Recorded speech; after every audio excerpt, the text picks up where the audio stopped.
Well, hello there. How is everyone? I hope you're well. You're amazing, beautiful, wonderful people. Do not worry. Do not adjust your television set. You have not tuned into the Drunk Turkey. I am wearing these because the theme of today's video is You've Got Red on You.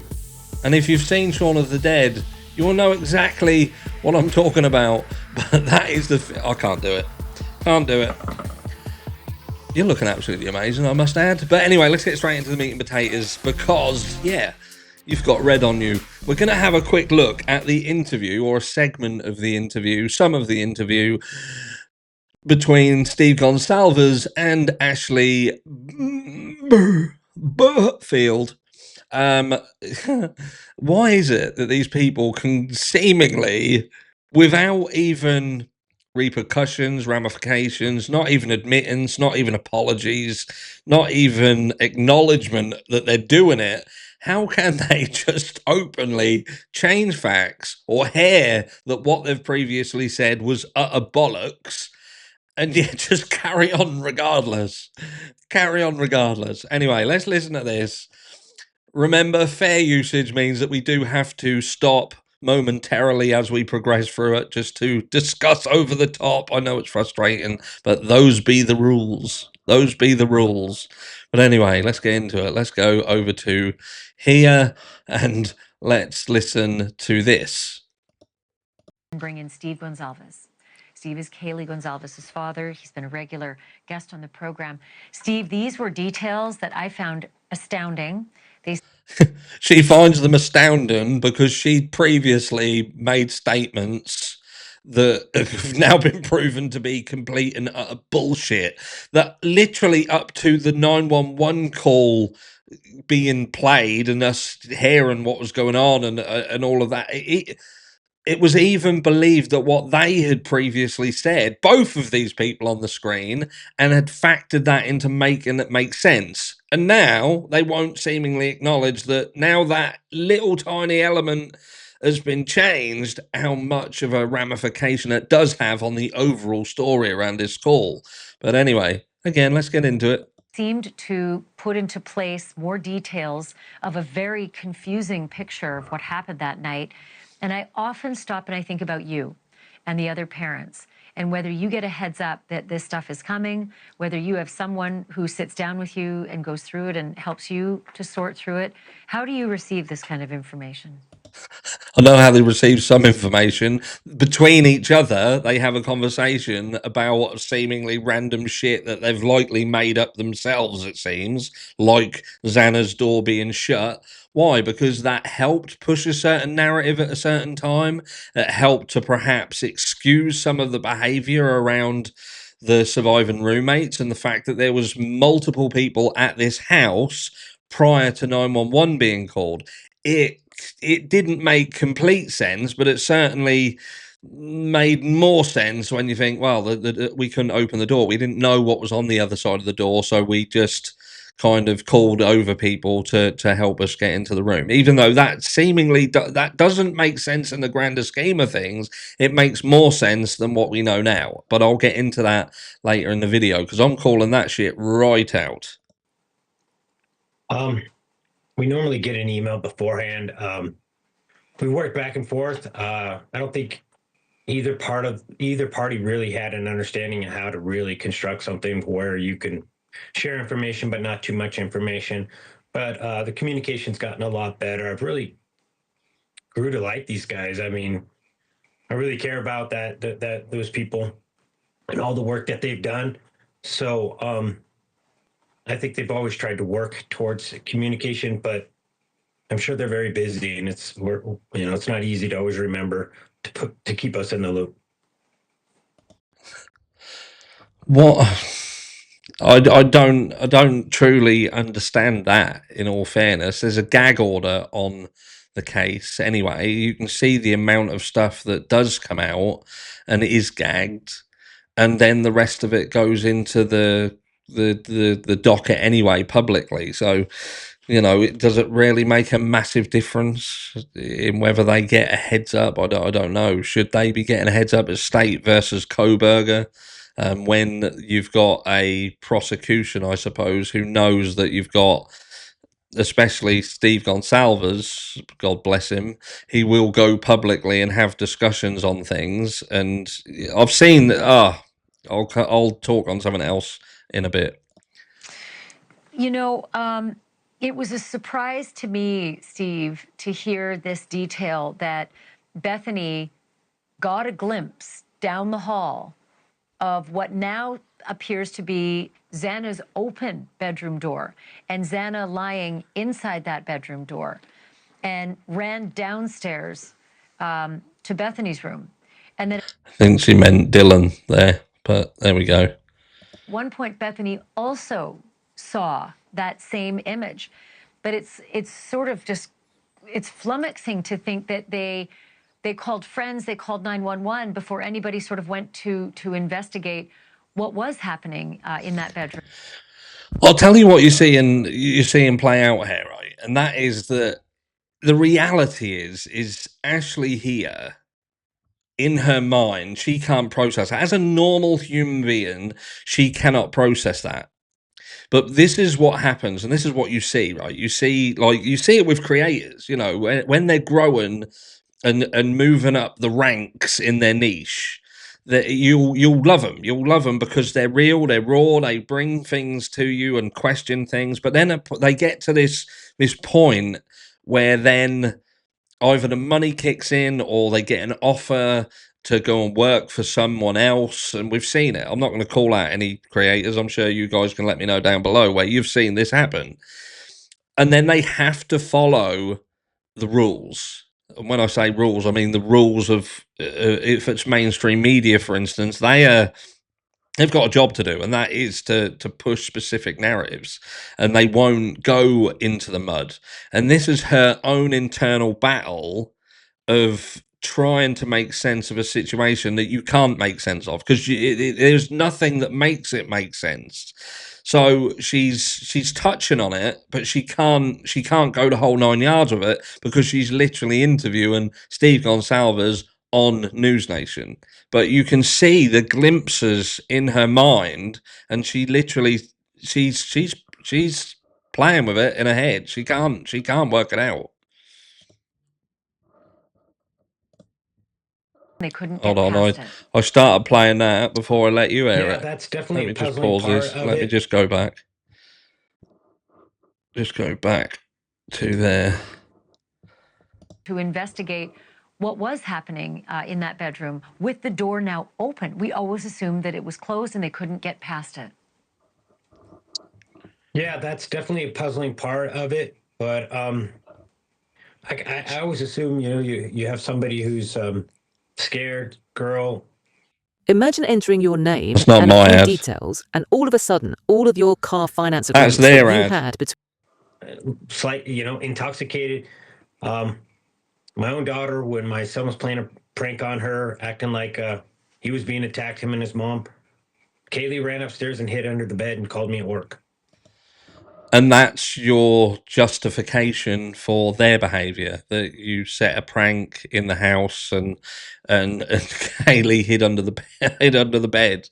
I'm guessing she was probably younger then when that happened. I don't know. Was it in the weeks leading up to the random thing to do? What set up like the family's been under it? I don't even know.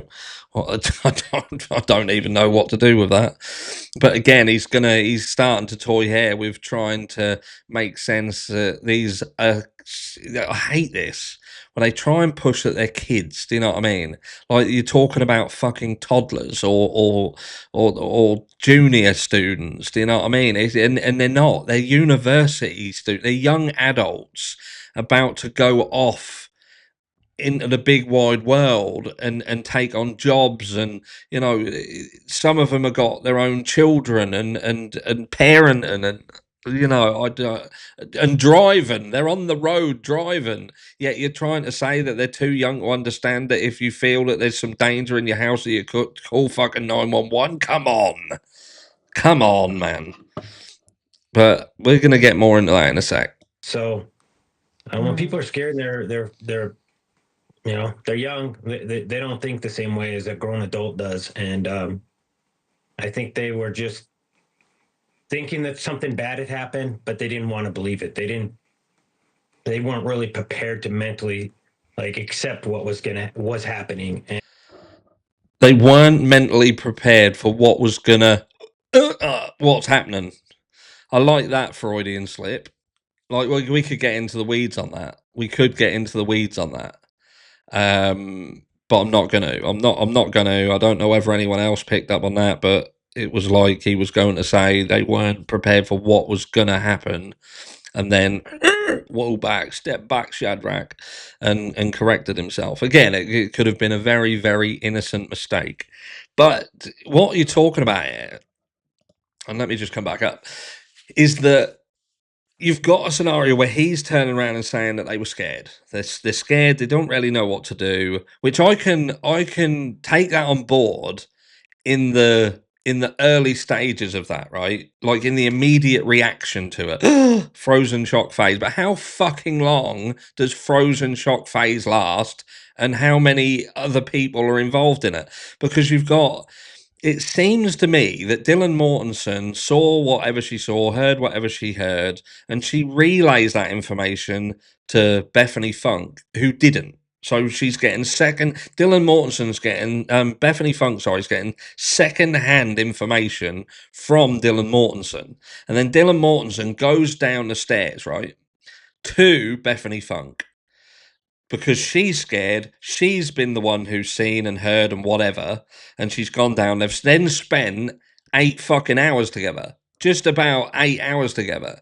And during that period of time, they have consistently tried to contact other people in the house. But you're saying that they don't think like an adult, they don't, they don't react, they're scared, they're fucking. I can't stress enough. Like some people turn around and say regarding the crime. So a guilter might turn around and say, when we question about this 8-minute period of time to do this crime, they're like, 8 minutes is a lot longer than what you think. That's what they'll say, right? That's what they'll say. This 8 minutes is quick. They can go in, they can do it. It's plenty of time. Not plenty of time to do that and fucking clean up, wash up, clean the house up, do a clean up, then get out of the house and so on and so forth. That's not going to work. And I'm still got this toying in my head of this I'm here to help, and even how that would factor into multiple perpetrators. Do you know what I mean? If someone's in there and then someone else comes in there, is it actually someone saying I'm here to help someone else who's already in the house doing the crime? Do you know what I mean? There's so many little things that point to multiple perpetrator crime, the speed of it, the things that were said that was overheard apparently, and the fact that you've got apparently simultaneous attacks, the control, the quickness, the speed of it. There's so many things that point to multiple perpetrator crime. The fact that there's potentially multiple weapons. Do you know what I mean? There's a lot of things. But anyway, I digress. So you've got Dylan Mortensen who's relaying this information to Bethany Funk. And you've got this latent footprint as well that's in her doorway. That's a van print. It's a van print, which they are able to ascertain that that's a van print.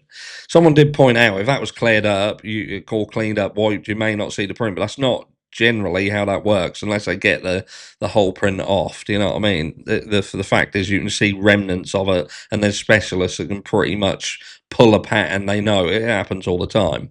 But they're saying there's evidence of a cleanup. And we've also got blood on the railing that goes down to Bethany Funk's room. So you've got what seems to be a cleaned up latent footprint outside Dylan Mortensen's door. You've then got some blood on the handrail that goes down to Bethany Funk's room. So you think, well, who's the person who has been in these two areas? Well, that's Dylan Mortensen. There's blood outside her door, and there's blood on the railing from where she goes down to. And I'm just trying to process and make sense of the information that we're being given.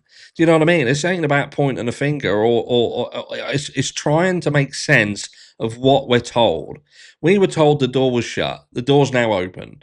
seemingly suggesting that they see Xana, and they're saying that, well, that's fine. They just thought she was drunk. They thought she was drunk. Nothing untoward about it. That's why they didn't go and check on her.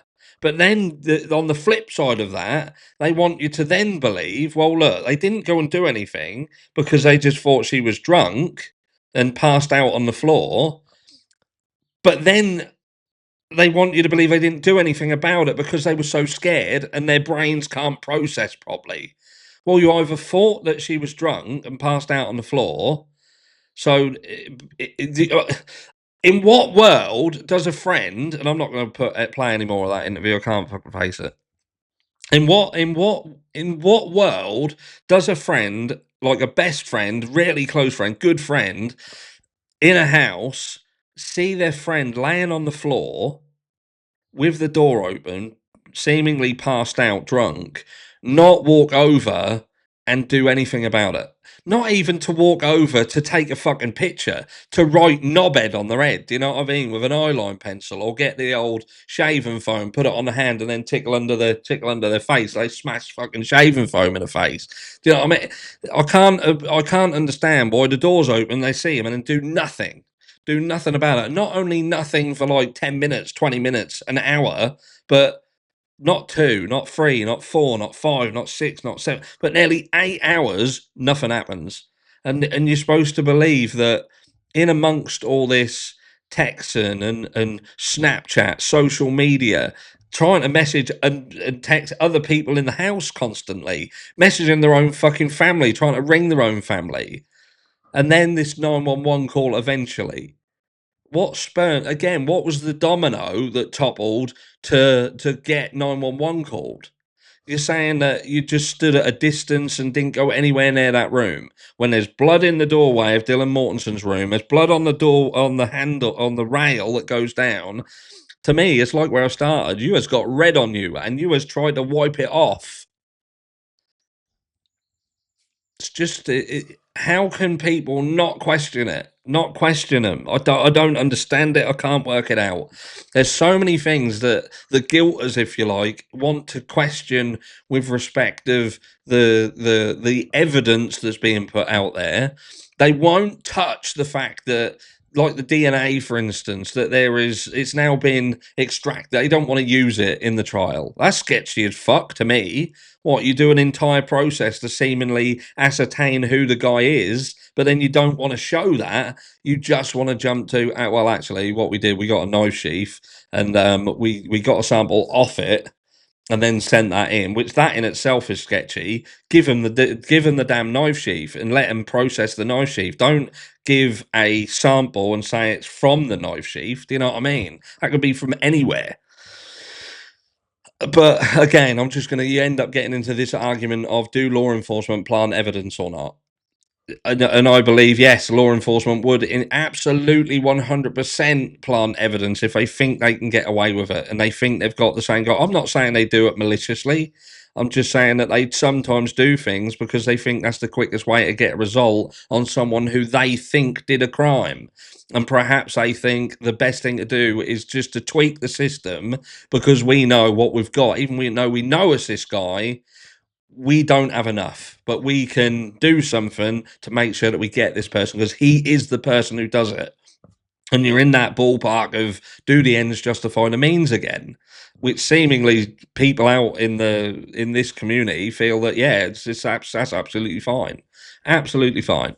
And I can pull at the bits. I've pulled at the bits. I've done many videos on this, trying to pull stuff to bits. And look, there is things that are circumstantial and does point to Bryan Kohberger. Of course there is. He's sitting where he's sitting because there are things that are questionable. And you know, Steve Goncalves in this, he does go on to say that Bryan Kohberger was apparently off work. He took a sick day just after this crime, and it was the only one he'd ever taken. But again, I don't know how the fuck he knows that.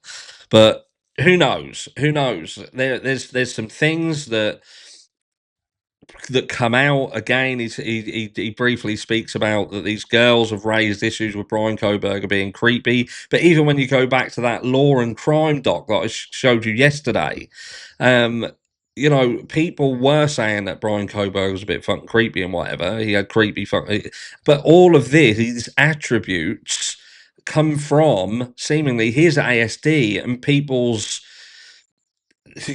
They don't know he's got it, and they do come across like that. Their mentality, the way they are with people, their bluntness, their rudeness, their sharpness.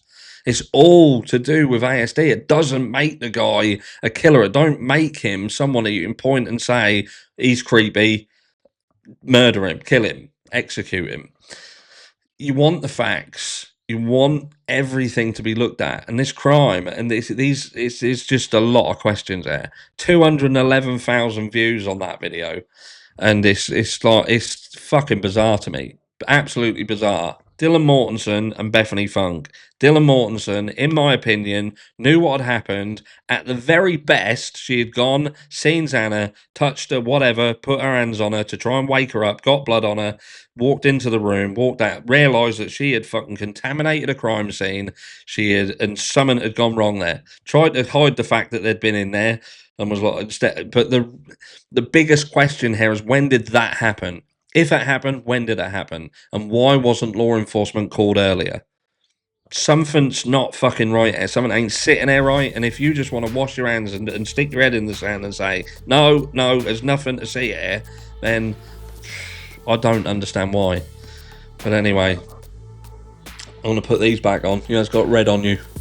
Have a fantastic, fantastic Thursday, you beautiful, beautiful, amazing, wonderful people. If you're not subscribed to the channel, subscribe to the channel. Smash like if you haven't smashed it already. It's helpful, helps the channel grow into a bigger channel. I don't know. And it's good karma, you know. Love you all. Oh.